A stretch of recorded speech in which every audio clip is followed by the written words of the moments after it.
Sit thee down, beautiful people, and welcome to a sort of special episode. Yeah, we do a lot of these special ones, don't we? I was thinking about this. Well, we are special. That's what people keep telling us, which is nice. Thank you very much for writing in with that. Appreciate it. It's a bit of a reflection, isn't it? Bit of a reflection. It is. Your time in the Americas. Yeah, so it's kind of Mustang married Murica. Yeah, I like it. Yeah, going to be the title of the. I reckon. Mustang married Murica. Yeah, so I've been in the States for 25 days. I were over there for Phoenix, Sedona, Grand Canyon, Vegas, and then Orlando. For Disney-like. For Disney. That were honeymoon because I got married when I was over there. In a Mustang. As you do. And yeah, I had a bit of a sampling of different things, of different car cultures, and America in the current state of affairs of American car culture, I guess, and the Jeep as a constant, I guess. Yeah.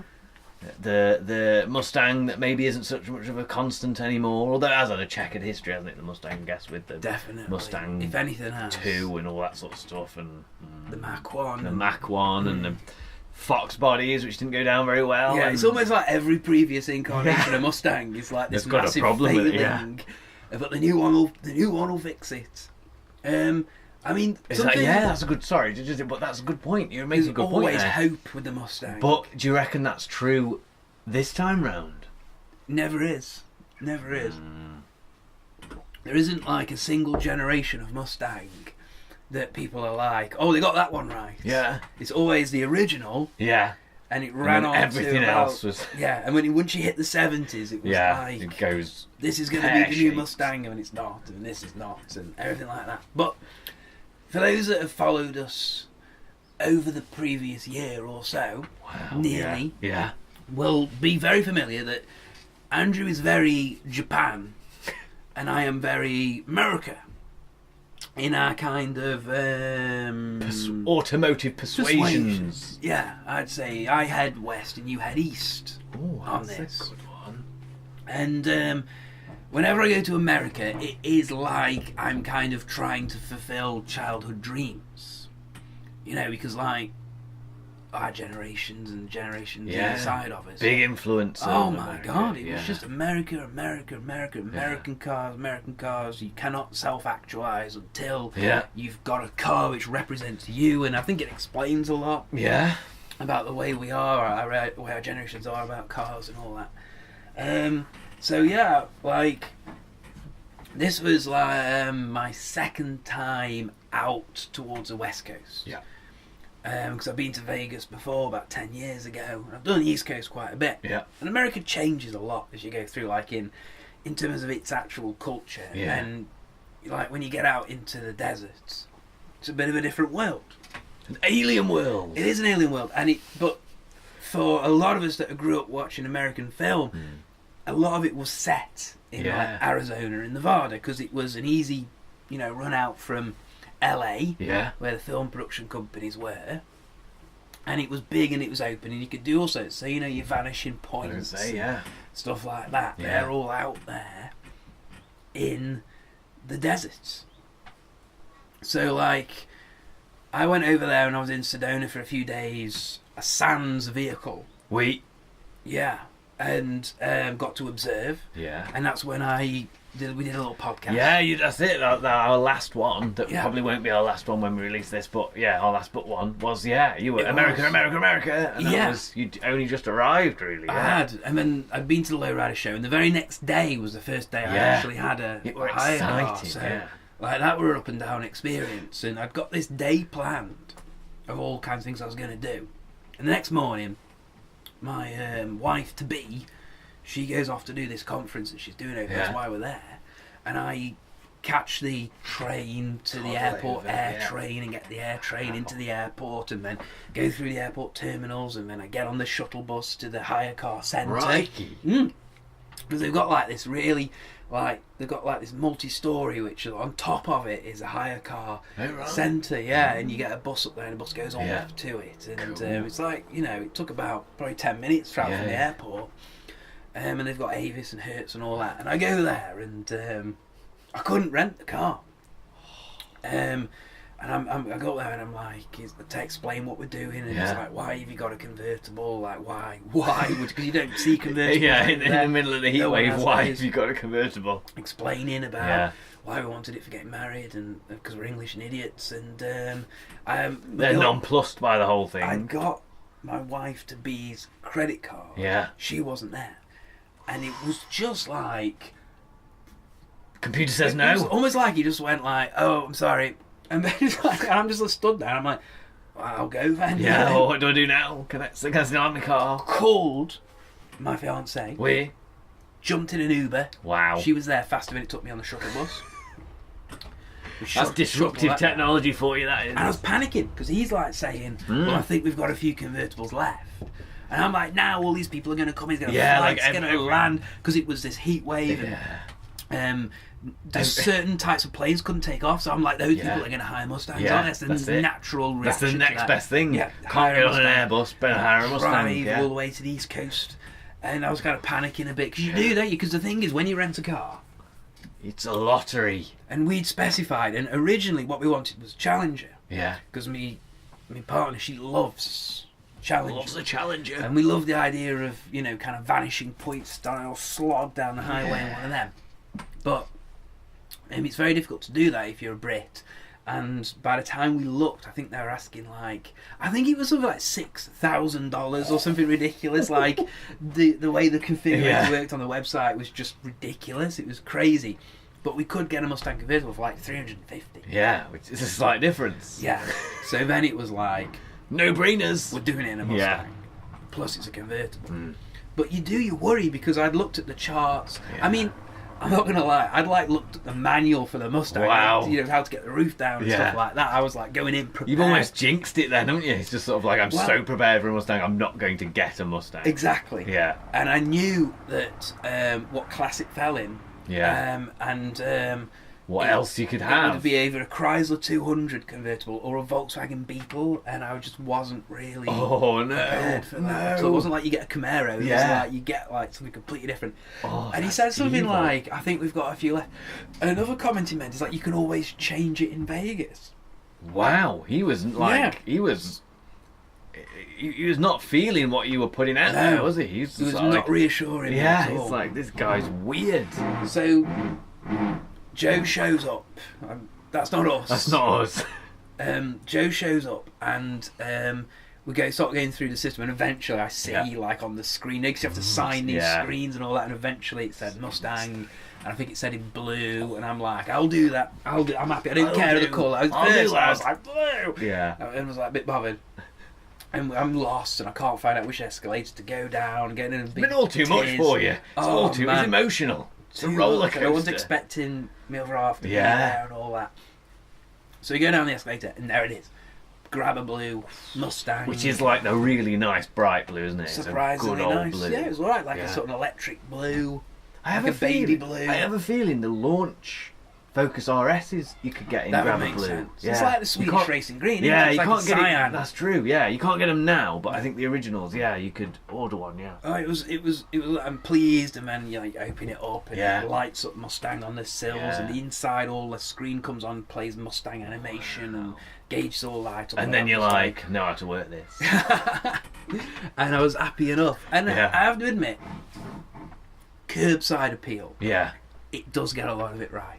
And it does look the beanie eyes, doesn't it? Yeah, like if you are picking someone up and they've not been in one, I can see you'd be with the whole theatre of it is pretty. It's Mustang. It does it projects the Mustang pony off the mirrors down onto the ground as well. Stuff like that's quite neat. So you open it and they move. Yeah, and it works well like that. And I have to admit, driving it out to the gate and having my papers checked on me, I felt a little bit like $1 million. I'm in my Mustang. Yeah, check me in my Mustang. I felt alright about it. Yeah. And then you put your foot down. Yeah, I was kind of like, I'm not 100% sure what engines it's going to be, and is this going to be a V6 or what? Yeah.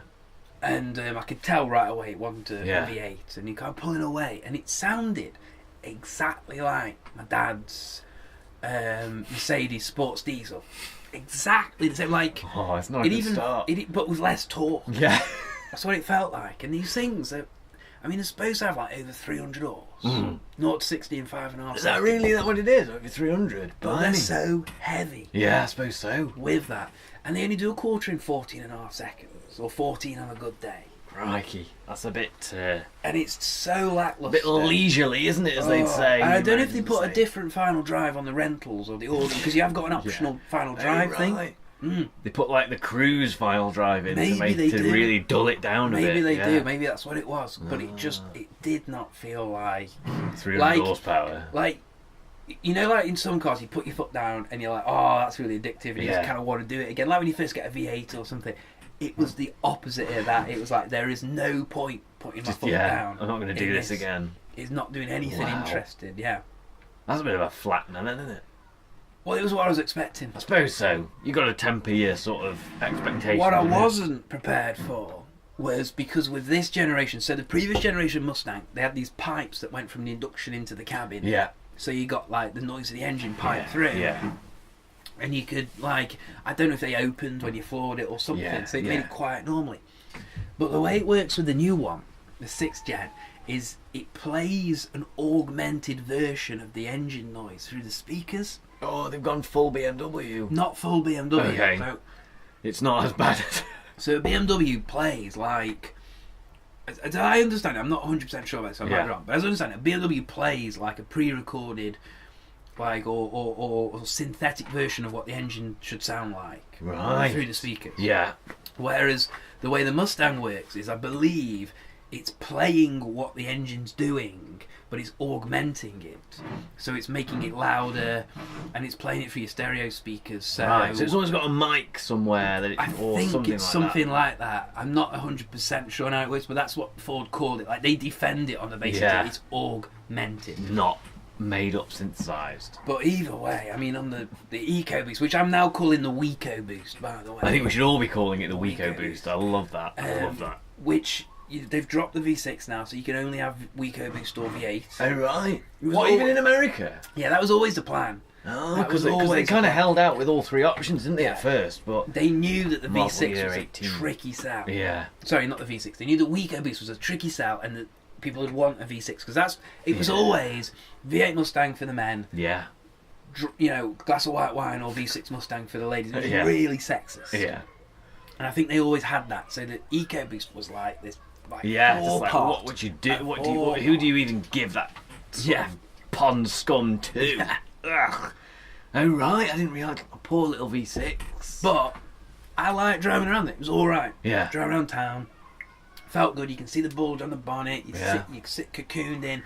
I mean, bloody Joe was going bonkers for like the apps and the buttons and the Apple CarPlay and stuff. And they really, really know. They've so clever with appealing to kind of non-car fans, like big-time car fans, to, I think I'd say, women in a non-derogatory way, as in the kind of values that they are typically kind of move toward and stuff like that, because of the way that these things, like the way they are sold to and used to being sold to.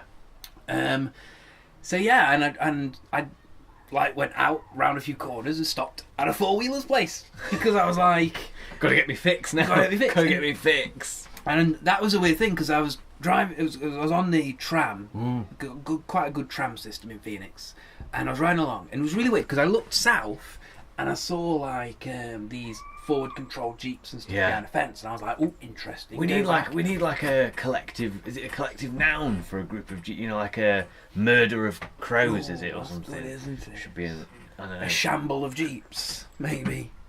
Something like that. Not like that. That's quite cool. So there were a shamble of jeeps. Shamble of jeeps. Behind like chicken wire fence or whatever, and I was like, "Oh, that's interesting. Want to learn more?" Did me research, and what was really weird is, like opposite that on the other side of the highway, it's a place called Four Wheelers Off-Road Supply Centre. Right. And I thought the two were the same. Yeah, or they kind of got an overflow or something like that, or So I found this Four Wheelers place like completely by accident in a way, and I thought, I'll go back, and I was like, I need an excuse to go, and everything like that. Looked on the website. They said they did t-shirts on the website. Got merch.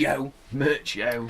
So I went in, And like, hello, I'm British. Pretty much, I said, I'm a tourist and I'm here to buy a t-shirt. And Nice. the guy was like, this big, gruff American voice, and he's like, well, we don't do t-shirts no more, do we, Terry? Like that. And he's like, this guy shut the door on him.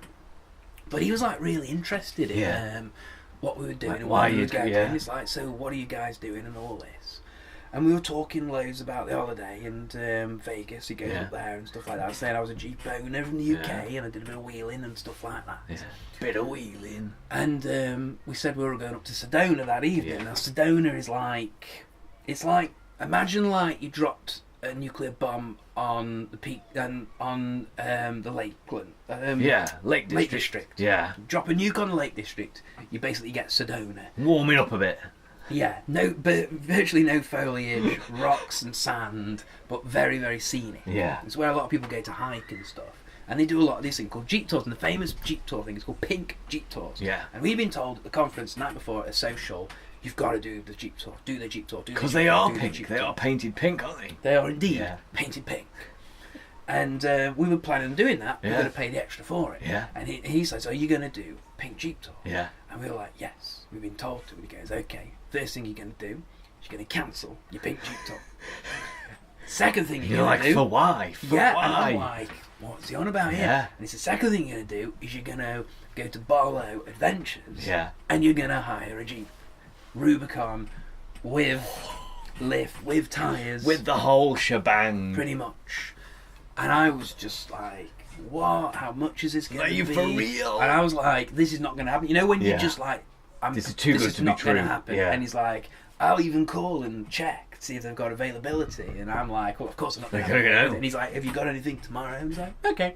Like that. And you're just like, yeah, of course. Yeah, got of course. Nothing that day. They're closed that day. They're shutting down that day. And he's like, they got plenty of Jeeps tomorrow. And just like, they're expecting you. Yeah, it's like, this might actually happen now. This might actually happen. Oh.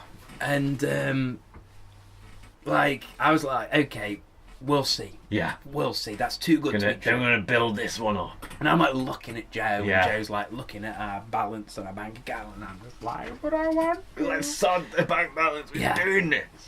And I said to him, like, can I have a look round? And he took me for a little tour around the shop and talked to me. They've been there since 1950. He said 1952, but I think it's 1954. Wow. That they've been going, do everything, and they've just got... You just walk around and there's just all these massive rigs, like just on swampers. Yeah. Well, not really swampers over there, but you know, I know what you mean, like big tires, massive, unbelievable, and nothing's rotting. And some old. That's it. It's like kind of like there's an old project sitting there that's like older than the shop, and it's just like a bit of fuel away from firing up. That's it. They got stuff they're going to turn into like these like pre-runner trucks on old body shells on top of them and all that. And what was really cool was I was getting a microphone out of the car and he's like, oh, you guys hired a Mustang? And we're like, yeah. And he's like, you're really doing it right. And I was like, yeah, cool, okay, that's all right. That's just what you want. Felt good about the Mustang at this point. Yeah. And I had a tour around and drove off. And the first stop for me was Sonic Drive-In. Yeah.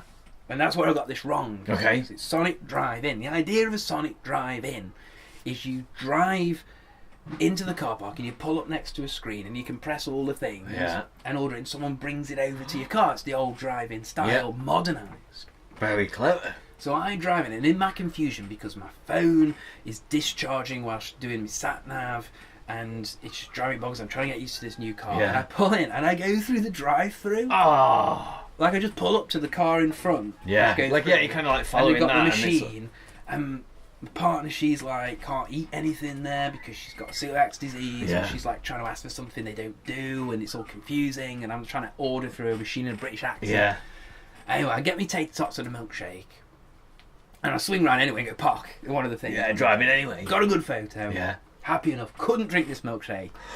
And to give you an idea, like, it was 47 degrees Celsius this day, 120. It's breaking 120 Fahrenheit over there, which is a record for them. Yeah. The planes weren't flying. It was unbelievable. And believe me, when a milkshake's too thick at that point, you are just like... That's like, is this ever going to become... Like, you need to start melting properly. Seriously. Couldn't suck it through the straw. It was crazy. Wow. But I had me tater tots and stuff like that. Yeah. Went out... What are tater tots? Small potatoes? They're croquettes. Right. Bite-sized croquettes. Thanks, America. Yeah. Yeah. Can't call them a French name. And they called them French. They called like French fries, didn't they? I mean, the French are all like they're freedom fries. Yeah.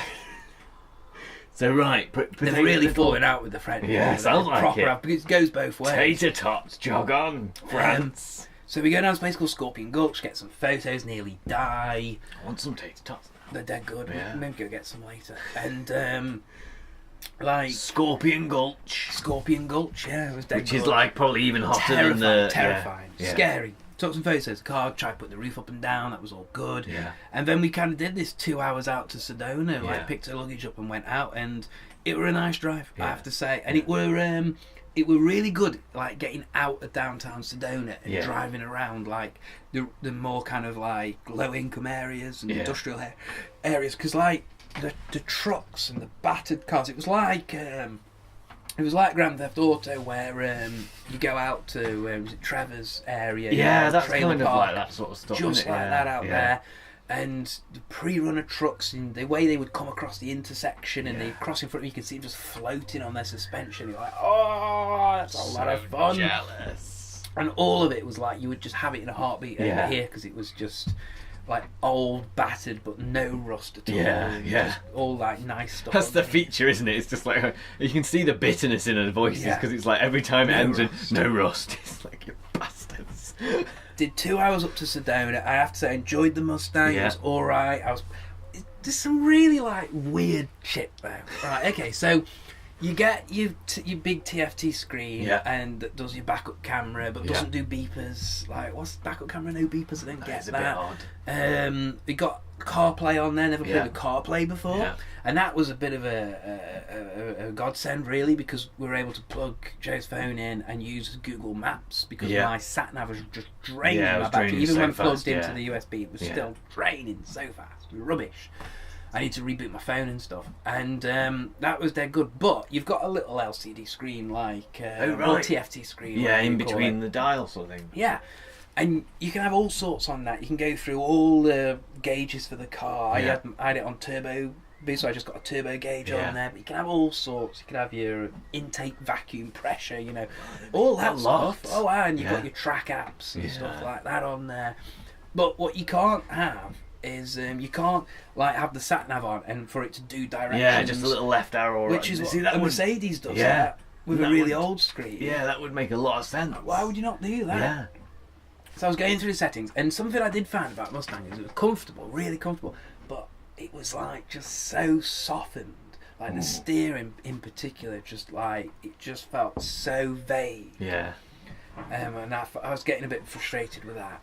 It just didn't feel like a sports car. Yeah, anyway. I was going to say, like a sports car is not really supposed to feel like that. Yeah. So we get to Sedona. We basically book the Jeep tour or the Jeep hire when we're down there. And when I was in Sedona, it's always like when you get out of the car and back in, you can kind of do the things that you want to do and stuff. So we went out Sedona that night, and it's quite nice roads out there, because it's all roundabouts instead of intersections, which is like a billion times better.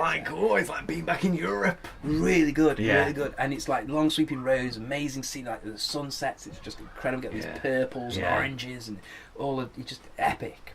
And nice open tarmac roads and sweeping and hilly. Yeah. And that was really nice to drive on, so I was like putting it in sport mode. Did that kind of weight stuff up, or did it feel a bit spongy? So you've got a different setting for your steering wheel, so you can do that separate, so you can leave that in like a sport mode outside of comfort. So I did that. That was like, that helps. That's about right now. Yeah. And I put it in sport mode. Sport mode was like, it just makes a little bit more noise and holds the gears a bit longer. Yeah. It's got flappy paddle gearbox, and then I eventually got it into like track mode. Yeah. Super serious mode. Yeah, and it really felt like the whole thing tightened up. Like you got that kind of impression. Yeah. But like it just then it just became like it wasn't rowdy in a good way. It wasn't like it held gears, but the engine noise was so rubbish. Of course, yeah. Yeah, it was just sitting there going yeah. And it wasn't like making good popping and banging sounds or V8 noises or even good turbo noises. Yeah, because that's it. You can have some good whooshes and you got the occasional whoosh from first. Yeah, that was it. It struggled with what gear it wanted to be. It's got a 6-speed box. Yeah. They're going to a 10-speed, which I'm glad to hear. Yeah. But it's a joint venture. Ford and Chevy are doing it at the same time. It's weird, isn't it, that? And this leads me on to another weird thing. Yeah. You're going along and you're like, oh, another Mustang convertible. It's not, it's Camaro. And they've become so similar. Yeah, and I suppose so. Yeah, I've not really thought of... It's really, the new ones. Yeah. Honestly, it's weird. I didn't see it come in at all. And like, if you really get to know them, you can tell the difference. But the amount of times I looked across the road and was like, another Mustang, no. Camaro. Yeah. And I think that's really weird how they've ended up going down so close. Yeah, that's interesting, because I have to say, I'll have to look at that myself, because I think that I've kind of been...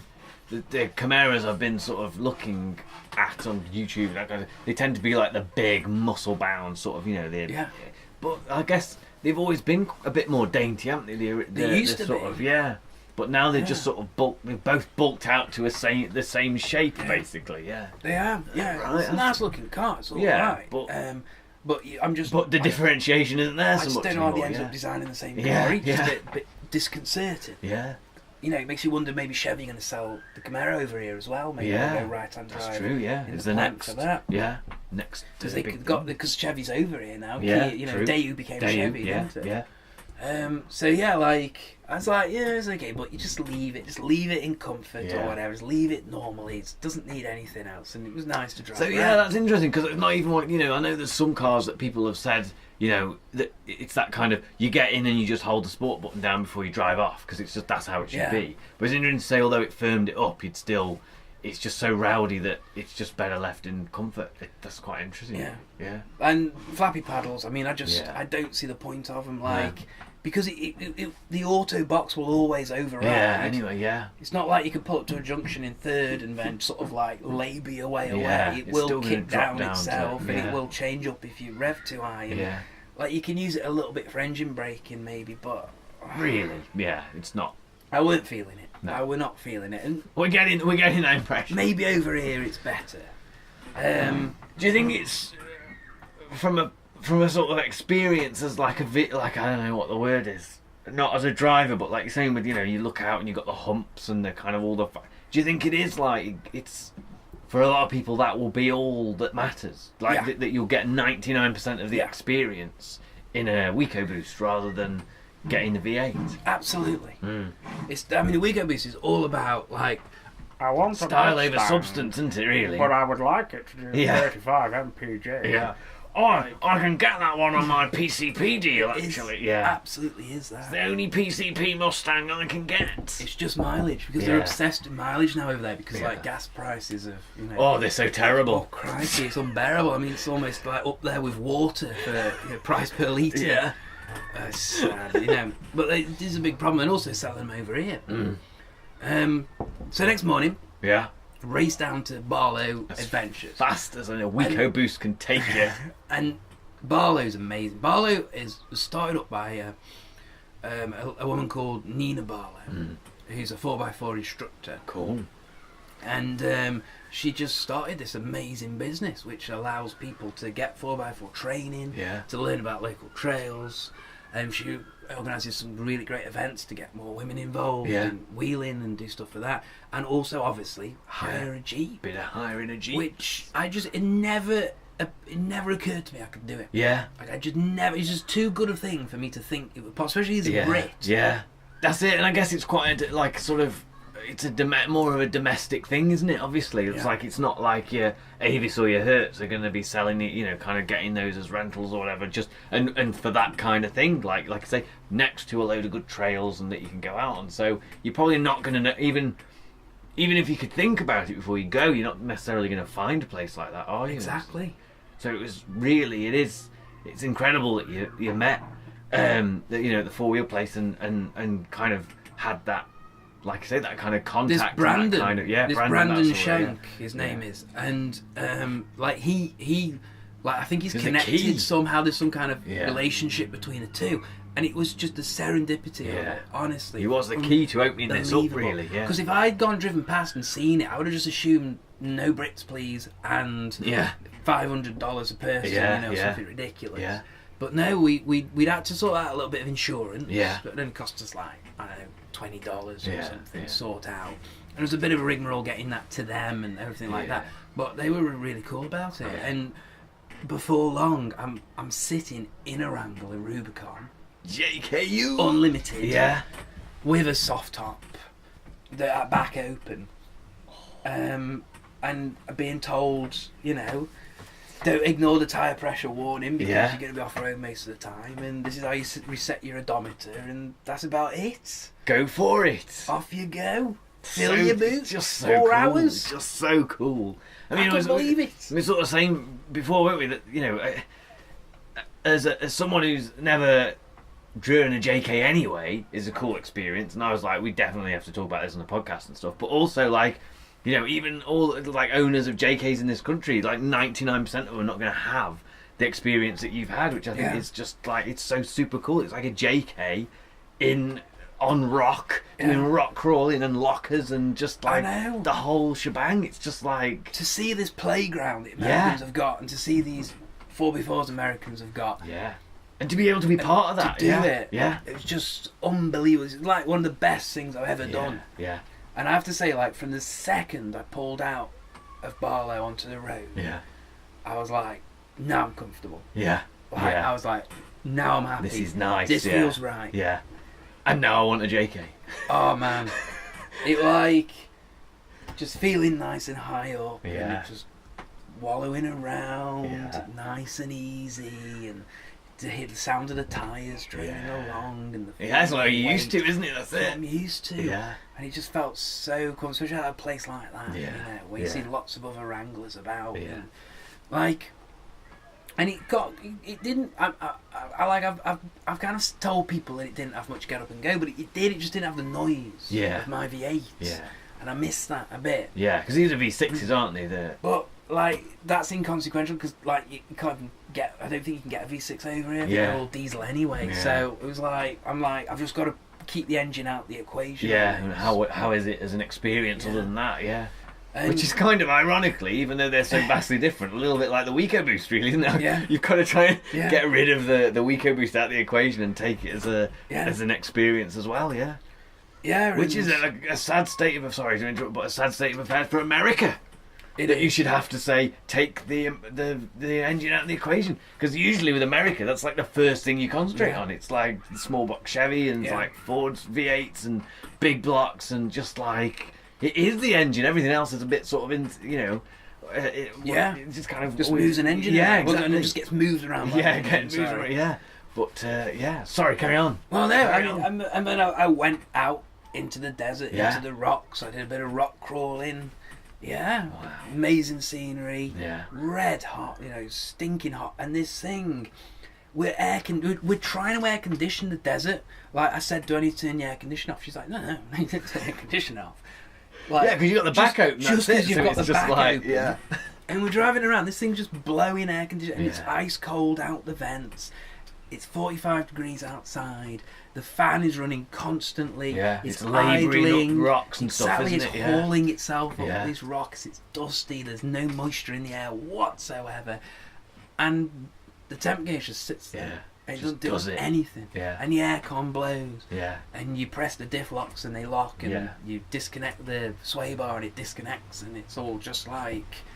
And the Autobox just does its job, and descent control on if you want, and it just does that every time you go down a steep hill. And I was just like, this is like Americans just conquering the oppression of the deserts. And they still get their air conditioning out of it. I mean, we were talking about this, weren't we, previously, and we were sort of saying that, you know, a lot of people, there's a lot of disdain for American vehicles, isn't there? And this sort of like, why are you only getting 50 horsepower a litre out of this V8? It's not just disdain, it's mockery. Yeah, it is actually mockery, that's true. It's not, it's like, this is ridiculous, what ridiculous kind of old-fashioned technology. But, you know, when you were saying, isn't it? It's like, but these are the cars, these are the V8s that are stuck in a fully loaded, like, station wagon or something, with the aircon running full on, through Death Valley at 50 degrees, with low water, low oil, last serviced about 20,000 miles ago, and they just do it, and they just cruise, and they don't brake, because And they don't wear out. No, and that's it. They don't, that's the other thing. Yeah. It's not like you get a Def Alley and you're like, well, blimey, that's only got 5,000. Yeah, that's it. Yeah, I can only do that another couple Yeah. of times. Yeah, that's it. They're renting these JKs out, and they're just ready for it. It's an incredible. I think we don't give them enough due in that kind of the durability of the stuff that they're making and what they have to. Because, like, you know, again, we're talking about it, wasn't it? And it's when you talk about 50 degrees in Death Valley, or like, you know, Sedona, and it's like 48 degrees or whatever. It's your car's life, isn't it? I don't mean to be hyperbolic, but it is life. It's like if this thing breaks down, you know, your water that's in the back's too hot to drink anyway. It's like tea. Yeah, you've got like, which isn't a bad thing, but when you're surviving, you know, when you got sometimes, no bags. Yeah, exactly. When you got no bags to put in. Yeah, you're on borrowed time, aren't you? Like you say, the clock's ticking straight away, isn't it? It's terrifying, and you bond with a car a lot through that because, like, we're used to like the concept of a car getting you from A to B. We get that. It's like, it's so good, it got me from A to B and did these miles in it, got me up to Scotland, whatever. Yeah. But over there, it is like this car kept me alive. Yeah, yeah. And that's a whole different level of kind of bonding that you have with these things. Yeah. It's like I kind of watch. I really quite like. It's really sad, but sometimes I go through stints of watching cold starts on YouTube. Oh yeah.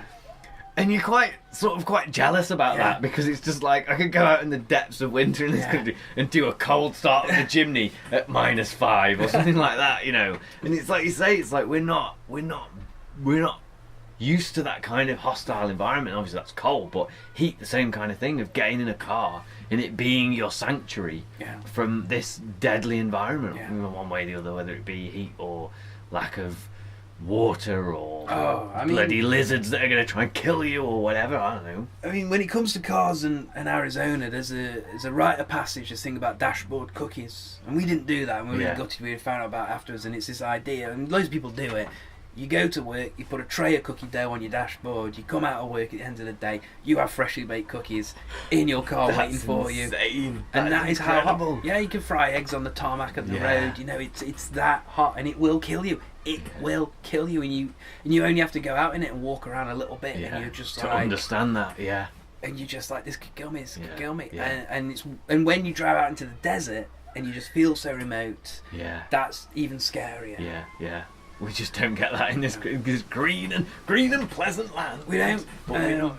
There's a guy on Reddit was talking about that he suffered a breakdown he was out in Phoenix area or Arizona or somewhere, and he'd driven out, he'd broken down, and he got water, but it was way too hot to drink, and it would have only raised his body temperature. So he had to pour the water over his body and rely on evaporation. That's one of the good things, because it's so dry. Yeah, you do get good. Your body evaporates heat really well. So he was able to do that until a police cruiser pulled up, and it's just scary then. Cooled him off. But back to Sedona, back on those rocks, and driving around in the Jeep, got some amazing views, absolutely incredible views. Did a little bit of crawling.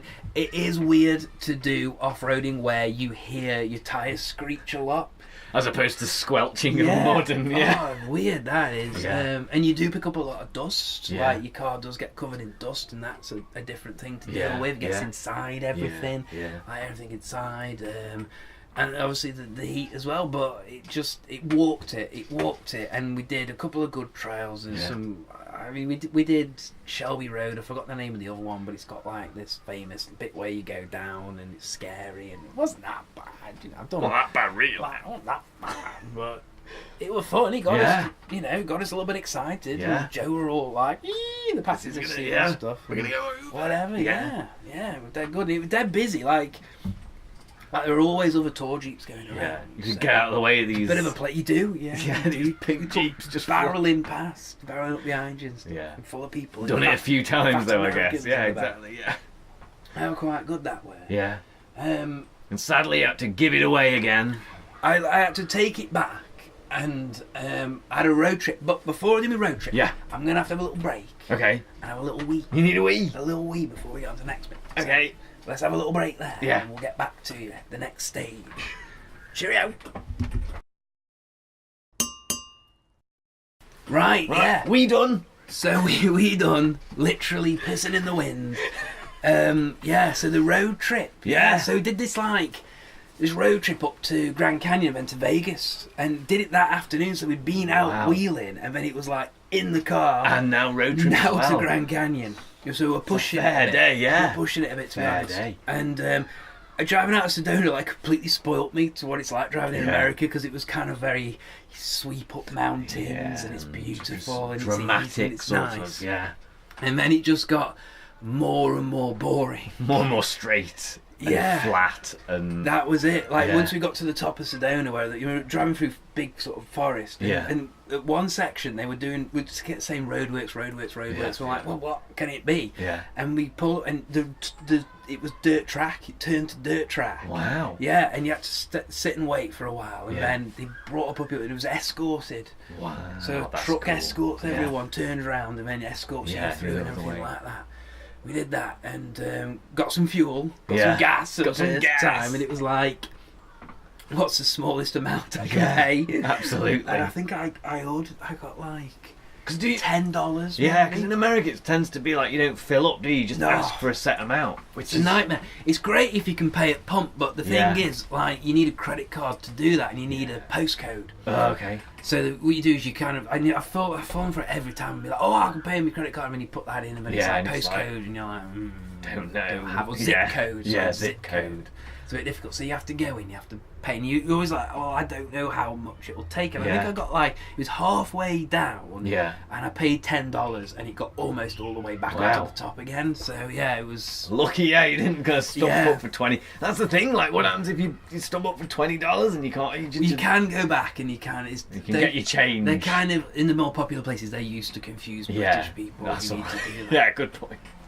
So and like, from that point onward, it was like just massive open roads, hardly any traffic, just a horizon all around you, and it made me realise like how boring it is to do that. Like, it sounds great. It sounds like you just like Vanishing Point, wide open throttle, just like socking air through the front of this car and firing out the back, and just all this blur as you like a bullet through the desert. But actually, what it is the reality mile an hour speed limits which are changing constantly. 45, 55, 35, like, and they incrementally go up and incrementally go down. Weird. You go for a bit, and it's not like it goes like unrestricted, and then you say, oh no, you got to go 30 now. It is like for a mile it'll be one, a mile it'll be next, and you go just up, like babying you up and down. In Arizona, I have to say, I like driving Arizona. They all stick to the speed limit pretty much like glue, and they leave like 10, 20 car lengths between them and the next car, and they just sit at the same speed, and you're all on cruise control. And I tell you, boy, do you need it. I bet. Because I was just like, my feet were just adding. That's it. You kind of, because when you're on part throttle as well, you're kind of hanging back a bit on your foot, aren't you? It's quite uncomfortable after a while. So I got it on cruise control. That was a bit easier. Kind of chilled out. 2 hours up to the Grand Canyon, did Grand Canyon, and then it was this 6-hour drive to Vegas, and I was just like counting the minutes. That. And speaking of counting the minutes, I was playing this little game of like, how far can I go without, like, to get to the horizon without seeing anything else? And 4 minutes I did. I was coming down a hill, and I could see right in the distance. These 2 trees either side of the road. I'm like, right. I got all the way 4 minutes, not another car. Which, like, 4 minutes, people are like, that's not very long. Just sit and count 4 minutes, and you'll realise that's it. When you've got nothing, no real when you like no stimuli at all. It's no a long stopping, time. no junctions, nothing. Just 65 dead straight. Yeah, exactly. That's it. Not sort of 25, 30 miles an hour. This is 65 miles an hour for just unbelievable. Nothing. Started to see, like, the traffic that I did see, started to see lots of convertible Mustangs at this point, Getting trendy now, on trend. Saw a GT, and I was like, damn it, you've got a V8 and a rear diffuser, see all the little differences and stuff. People with their roofs down, the British people. Yeah, that's it.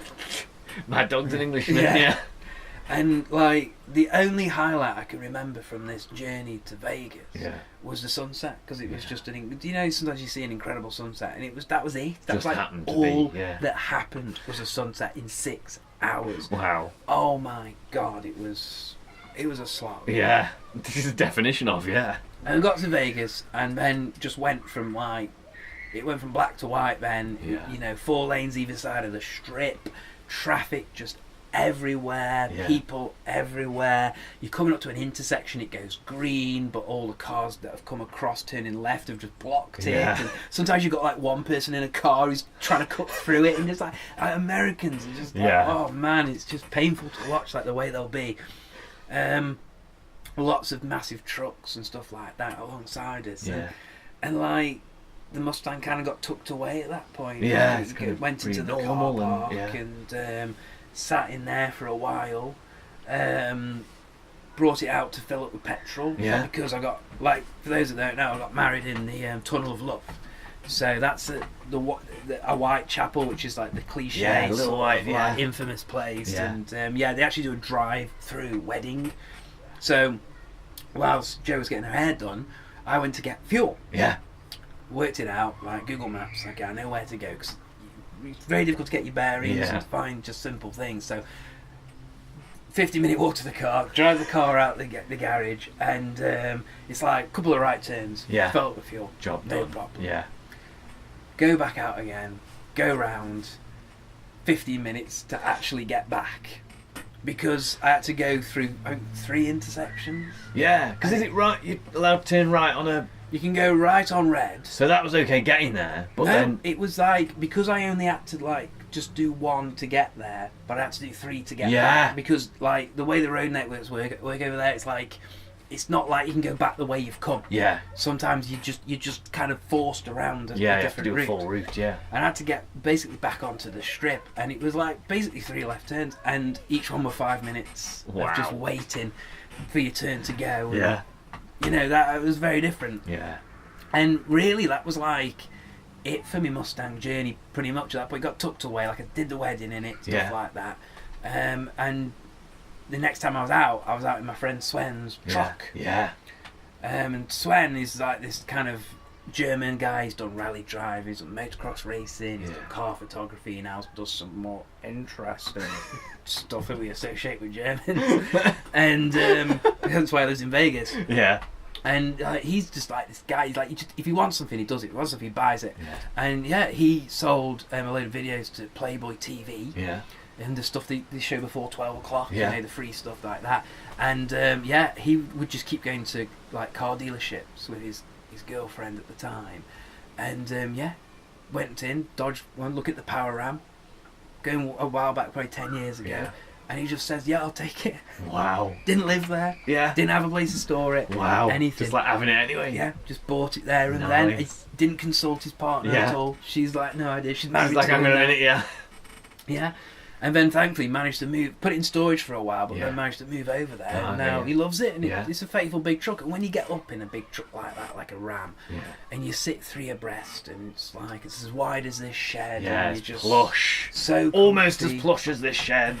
It's like it's an old generation of truck, and you notice that. But like the centre console's this wide, like you could sit on the centre console. It's just everyone just sits like this, and that were nice. And we went up to went for a bit of a tour around, and one place we went was this Nelson Ghost Town, this old gold mine, and like at this point I was just like, I just want to play. I just want to play, because like everywhere I looked off the road there was rutted tracks going over. Where you can see people had done it before, and and we go to this Nelson Ghost Town, and the family's bought like loads of ex-military sort of 5-ton trucks just sitting around, and they've got all these weird modified apocalyptic style vehicles, and they've got a Baja Bug there that's let me play in something. I was like, you know, like in your Grand Theft Auto, like the thing of it is, I'm used to Grand Theft Auto where you just see something, you get in and drive it, and there is a little part of me which is just like, just get in and drive it. And it looks so Grand Theft Auto in this scenario that you're just like, is this a game? Is this real? Shall I just go and get in it? What can happen? What's the worst that can happen? But what's weird is like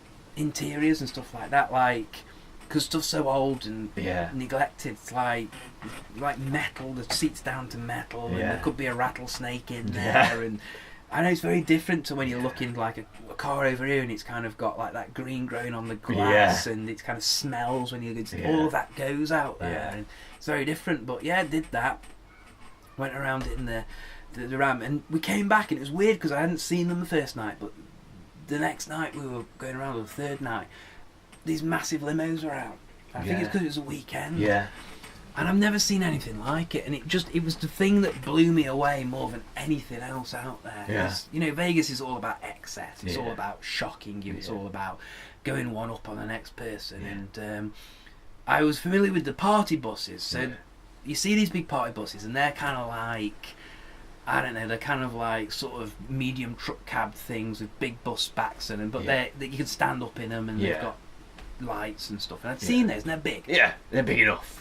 But what hadn't prepared me with for these, just like, I mean, you take an F650, which is the biggest kind of, not a small truck to begin with, which is what you can buy as a tractor unit. You can buy that as an actual Arctic tractor unit on its own to pull like lower trailers. Yeah, it's that big. It's that big, absolutely enormous. And they get one of those and stretch the chassis out to a length which I can only describe as about probably a bit longer than like a Greyhound bus, I'd say. Gargantuan. Sometimes they've got like 2 axles at the rear, both with dually sets of wheels, and then they just build the whole thing out so it looks like a massive Ford Excursion. Yeah, like a stretched SUV. So it looks like an SUV.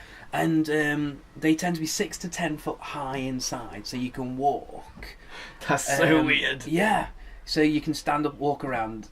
Most of them have 2 or 3 stripper poles, which can be tables or stripper poles, but they have things like smoke machines, light shows, 3,000 to 5,000 watt stereo systems, a concert hall stereo system, DJ deck area for DJing, screens everywhere on the inside and outside, and sometimes they have like a little pool or something like a foot spa or like a small jacuzzi or something. Because you know, you just to top it off, just finish it off, just need one of them. Because when I'm getting from A to B, that's it. I just need a jacuzzi at the same time.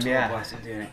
And it's unbelievable. And these things just tower. So you know, like even when we're in like a Ram, they were high. Yeah. And if you're in a normal car, like basically the wheel height. Yeah, it's like having an Arctic pull alongside you in a sports car kind of thing. It is their Arctic size, absolutely. And then you kind of see them like swinging out onto the strip, and they use up all 4 lanes to turn. Like they're just built to the maximum length they can get away with. And you think that's incredible, but then you're at like the hotel lobby, which is again 4 lanes wide with a couple of extra lanes of valet parking. And they're swinging into that, and there are cars and people everywhere. They're manoeuvring around it all, Because I was reading about them, they've got cameras all around them as well, partly for security. So you know people aren't getting in and out and stuff like that. But also, I guess, just to see around you. Make sure you're not driving over something. Yeah, absolutely unbelievable. And I just had so much respect for the 18-year-old girls who are driving these things around, because like with such elan and such sort of like turned up to dance and just like, you know, well, I may as well drive a limo whilst I'm here, and they're just like getting on with it, get it done. And it was just, and then managing all these drunk guys that want to do this and want to do that, and it's just like, I just blew me away as a car fan. It was like, wow, that's incredible, freaky. And of course, the irony is that inside them is probably just like 6 or 7 bored guys. They're just sat drinking. Drinking beer. The music going, it's that good, innit? I don't know where should we go next. Are we going to meet any girls? I hope so. Like, it's sort of 7 IT technicians that have flown in. Exactly. All pitched in for the party bus that they'd mentioned to a bunch of different people. But so that were pretty amazing. If you party bus, they will come. That's what they think. And then took the Mustang back to the airport. You know, and it was just that kind of like, you can't enjoy a car when you're trying to find the car rental. And really, it's a bit like, it's stressy. Where we're going to park it. But then I was kind of like, in a way, I missed it. I kind of like, you know, giving it back, and you know, bonded with it a bit. People had shouted like "cool car" and stuff when we were out on the strip. We'd had the roof down, and Joe really liked it. So we were like, you know, hard to give up. You bond a little bit, don't you? And like you say, like you touched on before, you know, when you're in such a inhospitable environment, it's carried you through that with, you know, nary a sort of a whimper or anything. You just got on with it. You are just going to bond with it a little bit more than you would just a random car in a sort of safe environment like here, you know. Well, cars like that, like cars that are trying to be sporty and retrospective and trying to bring across something from the past, I always feel a bit sorry for them, because I look at these things and I'm like, well, you're having to be so much more. Yeah. Like, you're having to do NCAP testing, and you've got to be economical, and you've got to be built from recycled materials. Yeah. You've got to know wind noise and tire noise and all this stuff. And, like, I feel bad. Yeah. There's a lot of like you say, a lot demanded of them. Yeah, as well as living up to this thing that, like you say, from a different era, a different time. I got it sideways once, which is a bit by accident. And Don't claim it's by accident. Claim it was on purpose. The multi-stories over there in Vegas, the Hotel Mustang was huge, absolutely enormous. Yeah. And you'd fit one of our multi-stories in the middle where the ramps are. Yeah. Absolutely enormous. And I'd gone round our level, couldn't find a spot, and I ended up going back down again. Yeah. And it's only like these kind of bollard, like thin, tiny bollards. And I was like, well, I don't go all the way back out and in again. So I just did a quick turn round. And as I booted it back up the ramp, got a bit of it. It went, and I was like, "That's nice," like, because they all get an LSD. Yeah, factory LSD. And I think that it's all very well, like cutting the V6 and putting the Wiko boost in there, but that's a game changer. Oh, that's horrible. I said it, didn't I? But that is like, in terms of driving pleasure, like when you do get a little bit sideways, when you do peel out the junction, having an LSD does actually. It make means a big something, difference. doesn't it? Like I say, it means something to have kept that in there. I think there's an element where you can say, well, you're driven by, the Wiko boost may be driven by, like you say, economy and the environment and the push and the new Euro weight ratings and whatever, and global vehicle and all that sort of stuff. But yeah, it proves that there's a bit of love there for a driving car. If you're going to just stick one of them in a standard, you haven't just copped out and gone, we'll put an E-diff in or something like that. And you know what? Track apps, as naff as they are, with your quarter-mile time, stuff like that, it's got like a burnout mode and stuff like that. And I kind of like, They're trying in the areas that they can try. They're trying at least. If I was younger, I'd be dead excited by that. Burnout mode. I mean, burnout mode for you and me is you put your left foot on the brake a bit, floor the pedal on the right. Like, why do you need a mode? Yeah. But usually certainly with my cars, didn't have enough power to brake traction anyway. Yeah. Sometimes that, but and off it went. And got on the plane, flew to Florida, and it just wasn't the same in Florida. Just the driving is just, it's terrible. I don't know if it's because everyone's stressy, didn't you? Yeah, it's kind of really uncomfortable. Like horrid. Yeah. People got to get to Disney first. He was a bit like that. Yeah. Get to front of the queue. Yeah. Fast track. They cut you up, and there's toll roads everywhere, and they don't care about what's more than a foot in front of the bumper. Yeah. It just really crap, and lanes merge. It was not like I didn't like it. Yeah. Didn't not like pleasant it. after. Didn't like Arizona. the experience at all. Yeah. Rubbish. Wouldn't do it again. Wouldn't recommend it. Would not prefer the bus. Yeah, don't blame you. Prefer the bus. I'll take the bus. That says something. Leave the keys in the hotel room. I'll take the bus. I'll take the bus. Thank you very much. Wow. Yeah. That's a sad end to the trip. Yeah. It is. To do the Mustang. And to do the Wrangler. But at least you didn't hire a Mustang in Orlando and just be like stress heading out and just not enjoying the Mustang because of that, at least. That's the point. Yeah. You got it in the best place to get it, to have the experience. Absolutely. I'm glad I did that, because you can do that down. I see them down in Orlando. Yeah, like, we're going back to the airport, and there's bloody like a long line. It's a snake of Mustangs. Yeah. Not really sure that's that fun. It's getting humid. Yeah, that's it. Impatient. Yeah. And stop junctions, I just don't like the rubbish stop junctions. I like get a roundabout. Come on, work it out. Bloody roundabout. It's about time now. Showing you the way. And I didn't see any classics. No. Barely saw any classics out on the road. Vegas, like, they're always on the other side of bloody carriageway, but like, saw all sorts out there. But like, generally speaking, outside of there and in Orlando, I just didn't see that. All like, everything was about like less than 10 years old. Yeah. And honestly, just like, I don't know, like even just trying to find your own hire car, just among the beige, the white, the white beige. You just resorted to pressing the thing. Yeah. It's like, which one's ours? Because I don't know. Yeah. There's no interesting traits whatsoever. Oh dear, America.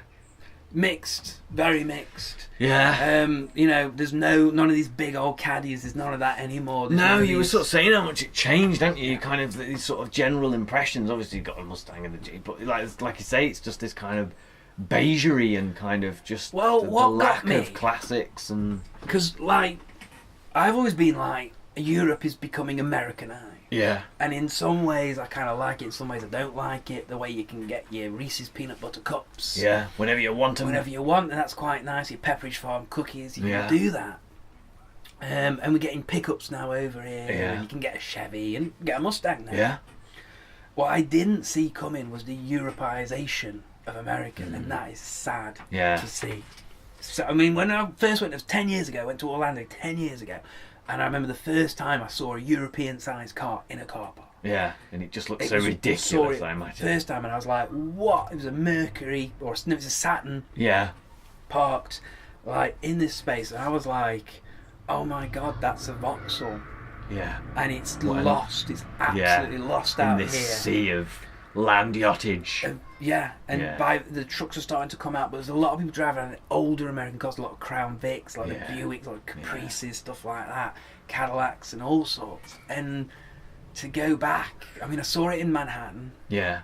And it was just the Crown Vic just disappearing from the taxis. Yeah, because it's like a Nissan minivan now, isn't it? Or MPV, or one of the options. Transit Connect. Really? They've got those over there. Yeah, and there is some weird, like you say, Nissan minivan is getting popular. The Ford Escape, which is just like a small, very small SUV, and Prius is very popular. Yeah, and it's just like I didn't expect. No, this. I just always thought America would preserve it. Yeah, like I mean, because in terms of the Crown Vic, okay, it can't go on forever. You've got to come up with a replacement or whatever, but like you say, it's so iconic, it's so American. You would think there would be, especially given this sort of like, you know, certainly from the bailout, this kind of reinvigoration of the muscle car thing and this American muscle car thing, you would think that they would be wanting to keep that very much more understated but very American. Oh, in a place like New York City. Yeah. Like, it's part of where it, isn't it? the Crown Vic was there for the 80s. Yeah. The old box-shaped one. And if you see, like, if anyone's seen, like, the Channel 4 thing in New York with the way it builds the 4 behind, and I think that's Drumlong, and there's a Crown Vic following. It's the 4 square. Yeah, the ident thing, yeah. And then the new one, which is, like, what all the police cars look like and everything else, which is a little bit more curvy.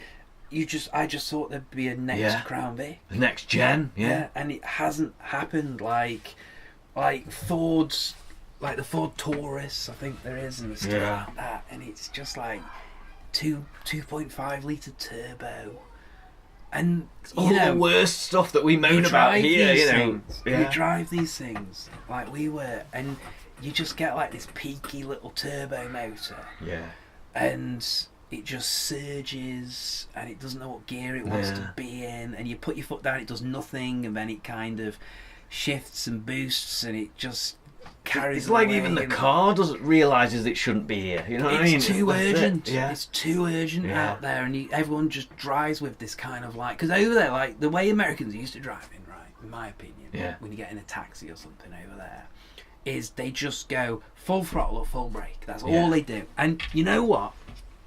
It works. Yeah. Because chances are you've got to cross a couple of acres of tarmac before something happens. So they just floor it, and the Autobox kind of chooses a low gear just goes, go on, and just hydraulic fluid spins. And this V8 kind of loads up, and you kind of careen away. And it worked, and it softened all that out. And then they come up to a junction, and the brake. And all this weight to these crappy old brakes, and it would just kind of ease slowly, to a halt. And it kind of it mellowed it all out. And if it was an Econoline van, it were even bigger. And the trucks still do that. The trucks still do that. But in these peaky little European cars, Japanese, German, everything else. Like, so much more aggressive a sort of style. They put their foot down, and then nothing happens, and then it just suddenly goes. It just boosts, it just hits top RPM. The turbo comes on, it surges up, and it's a bit lighter, a bit more sprightly, and it's off, and it's rough, and it's just so sad, and that's just like taking over, and like everything's migrated now to trucks, so it's either an SUV or a pickup truck, and that is the new American car. Yeah, the new American car. It's not a car, it's a pickup or an SUV. It isn't. It's an SUV, it's a truck, it's a light truck. And by truck, I mean truck like you park like even a full-size Range Rover next to one of these things, and they're just eclipsed by these Escalades and F250s. Like, you don't see many F150s. Like, the trucks have got bigger. People have gone to bigger trucks, and there's a lot of FX4s and stuff like that over there. And they're just enormous. And you walk into a car park, and you like you kind of then you just go, just look underneath. Try and find mine.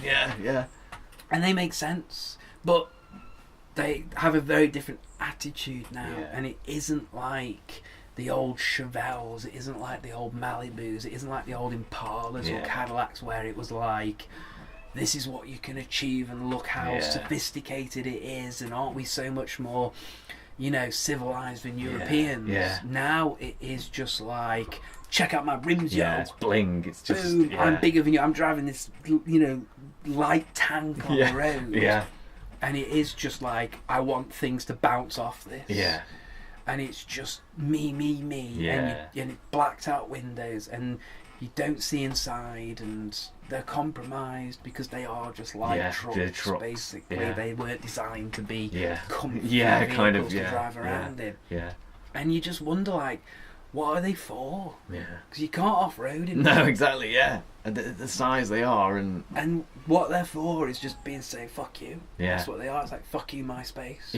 Fuck you, I'm this is mine, this is my fuck space. You, I'm 8 foot, and that's all they are about. And it is just this attitude of, I'm here, this is me, I have invaded, and I'm here to stay, and I am the road police.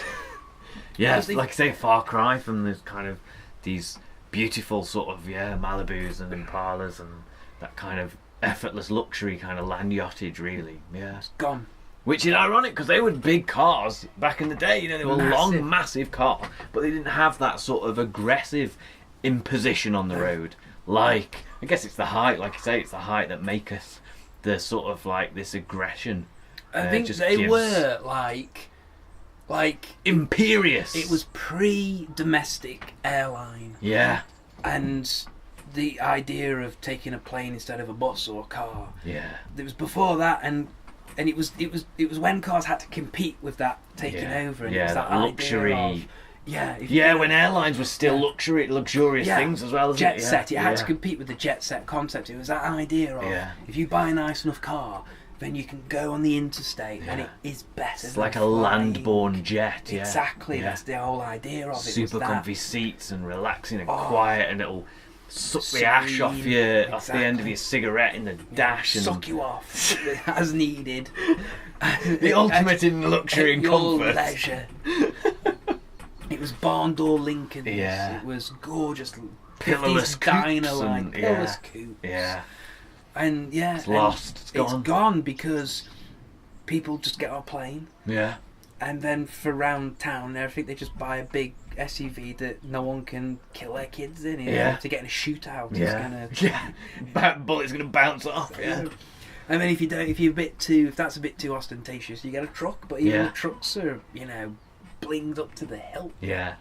Just by that's it, kind of off the shop floor, the showroom floor. They're pretty bling now. I saw one like muscle car, and it were coming out of Kennedy Space Center, and it it was the Boss Mustang, not in the previous shape, the 90s shape, which is they're like Fox body. SN 195 or something. And it's that one they did some really interesting versions of, and it was a Boss, yellow, black stripes down the side, and I first heard it, and it came alongside us, and it like making so much noise. Our car was just rattling through it, and he like just went down on the auto. I mean, it was probably like a pistol shift auto or something. So the way it shifted, and it like kicked down, and the whole car just like lurched off as it did it, and it just looked onto its kind of held on it. Stupid.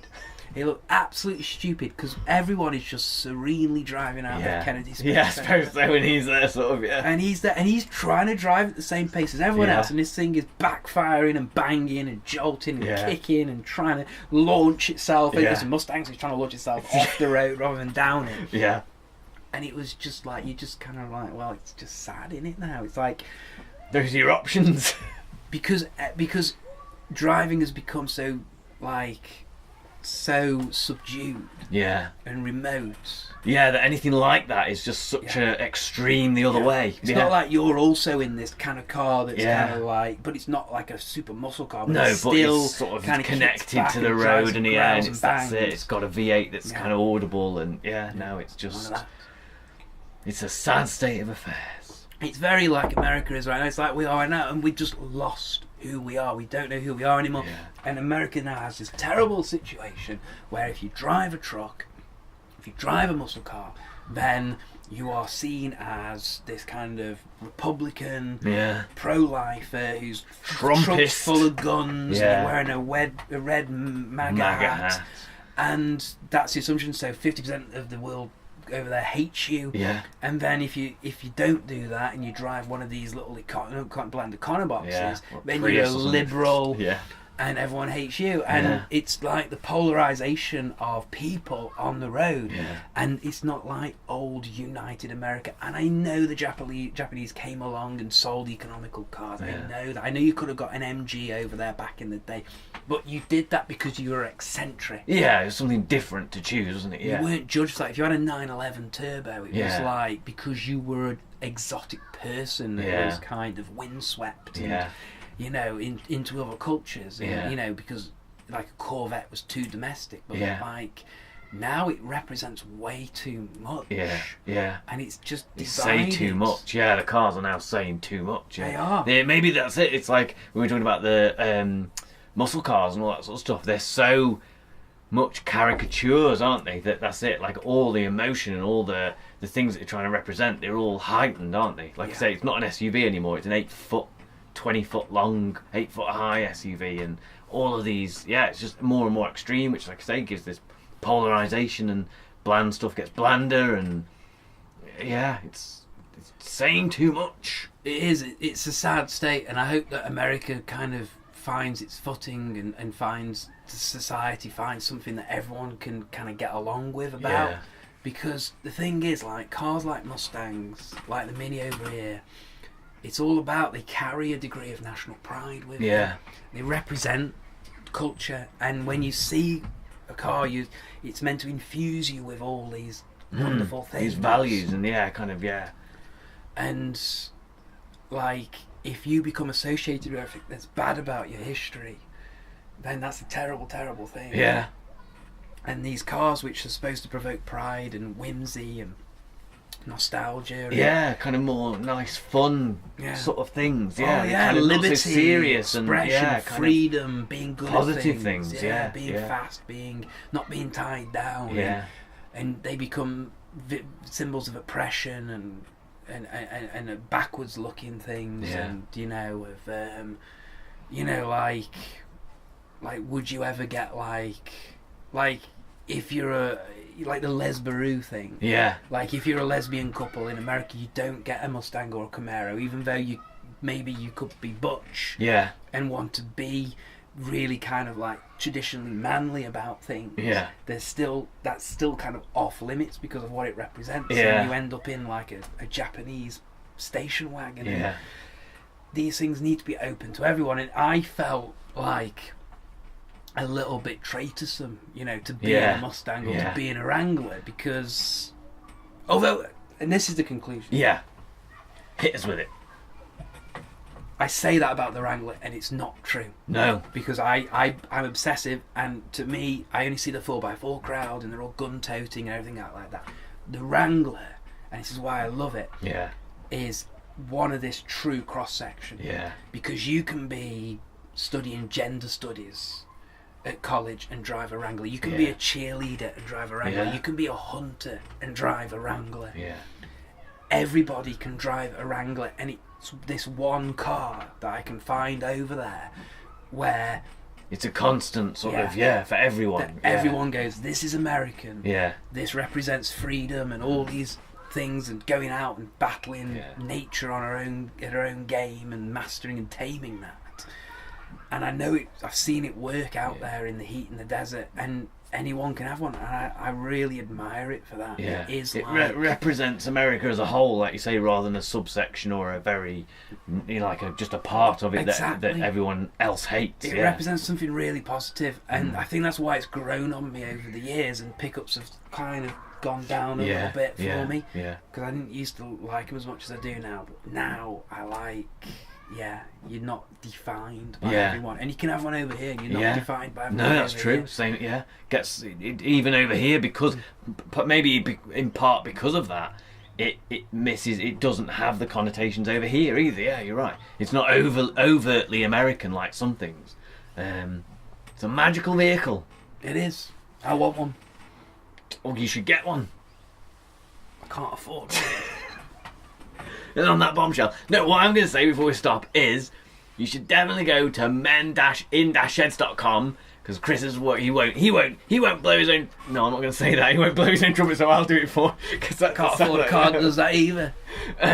But he's written an excellent article which is kind of like similar stuff along the lines we've been talking about. So go to men-in-sheds.com because there are some little righty articles. We write stuff now. Right, well, you say we. I haven't spat one out yet. One day. Probably something about Kai cars. Yeah. Japanese. So go and check that out. And then we're also Instagram, Those Men in Sheds. We're on Drive Tribe. We're on Drive Tribe as well. We don't even know what that really does, but Men in Sheds. Yeah, and obviously this Medium. is on video, and it's on SoundCloud, and we're just like everywhere. Everything. And you know what? Write in. Yeah, give us like all these talking points that we've been doing previously. We've got plenty, but you can add some as well. You can. Maybe we should do like a contact form or give us a. Just email us. Just email us. However that works. If we've got any, have we got an email? We haven't got any. We'll work that. We'll work on that. We'll work on that. Just leave a comment. Right. I'm getting chilly now. Sun's gone in. It's bloody cold. Let's go in and have a warming brew. We will. And we'll see you in episode 19. Bye. Bye.